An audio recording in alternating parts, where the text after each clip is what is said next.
Obviously, when we're talking about girl groups right now, it's hard not to talk about Beanie. As SB19 had done before in the past, this year naman we saw Beanie's rise, right?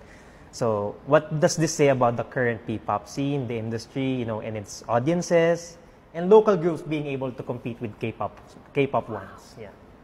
Ay, masabi ko lang, the industry is thriving talaga. Flourishing.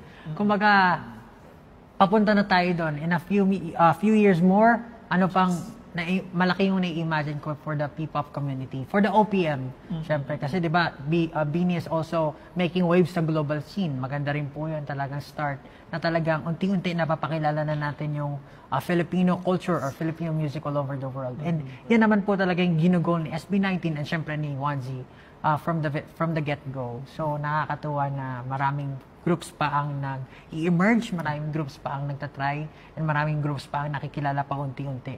And syempre, it's only a matter of time for the Filipino audience to be fully accepting sa lahat ng ginagawa namin. Kasi right now, I could say na hindi pa lahat ng tao very open pagdating sa P-pop craze.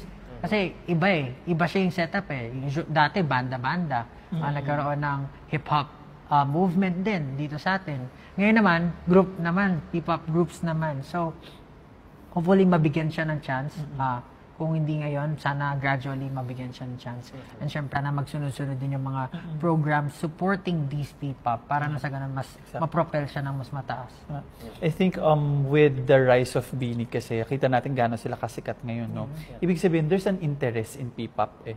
No, so ibig sabihin hindi lang siya na-unlock before, pero it means Filipinos are also very open to listen, no, to Filipino music, no, kahit ganitong setup, kahit it's a P-pop or kung ano mang klaseng pagdamit mo dun sa kanta, no, it means there's an audience. So it's an opportunity for everyone, no, for all the P-pop artists and for the upcoming ones, no, there is an audience. So all you have to do is really to create your music, no, and to be yourself. Kasi yun ang main ingredient din dito talaga eh. You really have to para bang part ng kulturang Pilipino yung music mo. Parang ganun siya. Sabi nga nila, ang music ng Pinoy talagang tumatagos.